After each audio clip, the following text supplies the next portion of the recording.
All right, it's September 5th, 2025, and I'm finally doing it. Finally going to give my avocados the water they deserve. But it's been a fun experiment ever since the deer destroyed my drip system. I can't blame the deer entirely. I'm looking at the drip and the parts that are exposed to the sun. It's so old, it's 25 years old. Maybe I'll even show you this somewhere. The top of it is completely rotted out from the sun. So where the sun didn't hit it, it's fine. You can see these remnants of drip here. I used 1 inch going across, but now I'm going to use 3/4 inch. I think 3/4 inch is going to be fine for what I'm doing.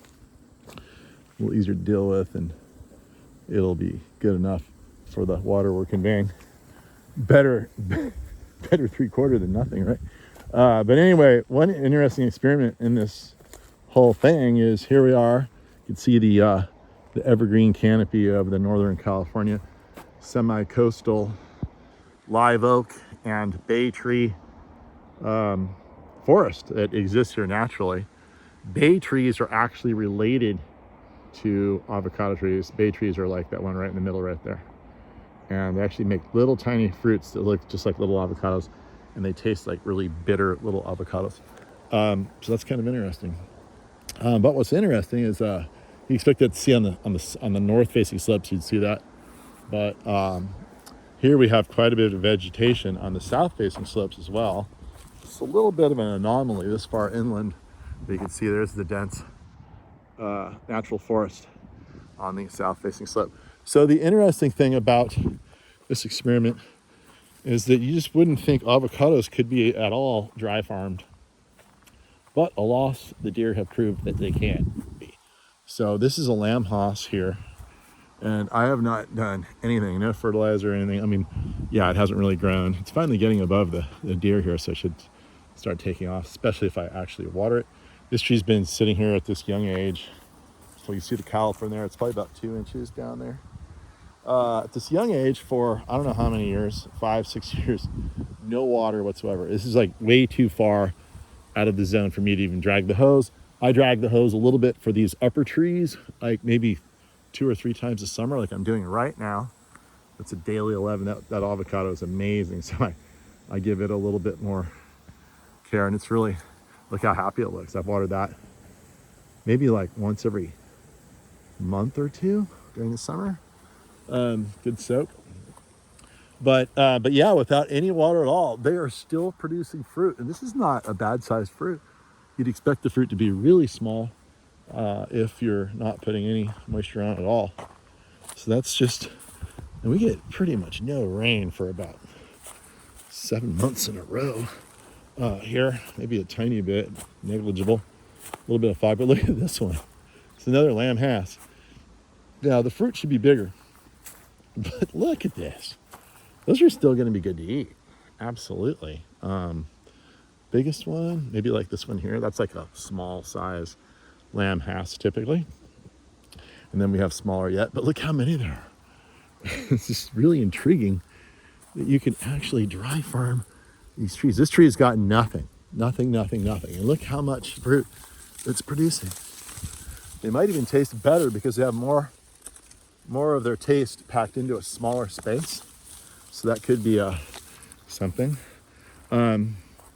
But this also gives, look at this. It's just absolutely loaded full of fruit. It's starting to drop on the ground. I gotta start, I don't know what I'm gonna do with it. I sell some of it down to the store. These aren't big enough to sell though. But if I water them, they'll be big enough for sure. I mean, look at this. It's crazy. These are really good bite-sized fruit though. Just giant clusters. I mean, who would have thought that this one's got a pretty good caliper, probably about almost 4 inches. And but it's got nothing in 4 or 5 years, no, except for rainfall. You can see it's not, doesn't look that sexy, but it's loaded full of fruit. What does this tell you? I've got some smaller ones out here that are really little that never established. And this one actually got water for a while, enough where it got a little bit to size. And then, but some other ones are smaller, a lot smaller. But the amazing thing about those is that even though they're small, they survive. They haven't been any fruit, 2 reeds basically. They've gotten no water for like 7-8 years, and they're just sitting there at like 3 feet tall, perfectly happy, waiting patiently waiting for the day when water will hit them. For those two, it may be never because it's so far out of the zone. But yeah, so what does this tell you? It tells you that they could be dry farmed under the right conditions. There's not even any mulch here. If you had mulch here, it would conserve the moisture better. I've mulched some of the other ones up here just because they were easier to get to, and they've produced better with the mulch. Mulch will act as decomposing fertilizer as well as insulation for dry out, which I would think is really important if you're dry farming. So, but in Northern California, there's places that are much more moist than here, like West Marin, I'm thinking, where you get the marine layer coming in and fog hitting these trees and dripping off of them. That might be an ideal area in Northern California, semi-coastal. You don't want to put them right on the coast. The coastal winds will beat them to heck. So you don't want to do that. But if you put them in when, like probably 3, 4, 5 miles and some of these more protected slopes, then I think you got potential for, imagine West Marin just covered in dry farmed avocados. And one thing I'm doing is I'm actually planting the larger avocados out here for the very reason that if they do get dry farmed, they start out large to begin with, then they end up being more of what someone's expecting. Like you see this one here, it's pretty, that's a pretty small one, like you'd be kind of bummed like down trade shows and this is all they had. It's still good, don't get me wrong. But imagine if you started out with a really big avocado and it shrunk down to maybe just a little bit bigger than a Hass avocado and you dry farmed them. That's the winning combo right there. So anyway, that's what we're gonna do here. We're gonna plant avocados kind of all over the place. I'll have some secret new varieties. Pretty soon they won't be so secret. But yeah, that's what we're gonna do. Have some really big ones here. And then, get them going for 3 or 4 years, and then invariably the drip system will fail and I'll be too lazy to fix it. And if following the pattern, we'll have a bunch of dry farmed avocados, but they'll be bigger to start out with, which means they'll be a marketable size. And that's kind of the theory. So right now I'm laying out irrigation, completely going to replace this. Look at, here's where the sun beat on this drip line for all these years. See this? Look, right where the sun hits it, decomposes it. Look at that.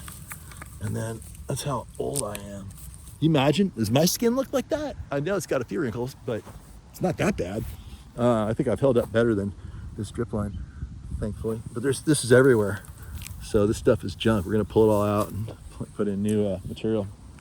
But anyway, I've got the holes dug. I don't know how many trees we have. Should probably count them up. I'm gonna get a couple stakes for each one, deer cage, and then get them going. It's gonna be beautiful. Gonna make this hill great again. And that's pretty much it. But I just wanted to let you know about the possibility of dry farming avocados in Northern California. Southern California, I think it's gonna be too dry, too hot, and you're gonna have difficulty. But in Northern California, less evaporation, more fog, moisture in the air, in the right conditions, I think it can work. And that's it. See ya. Make sure to subscribe.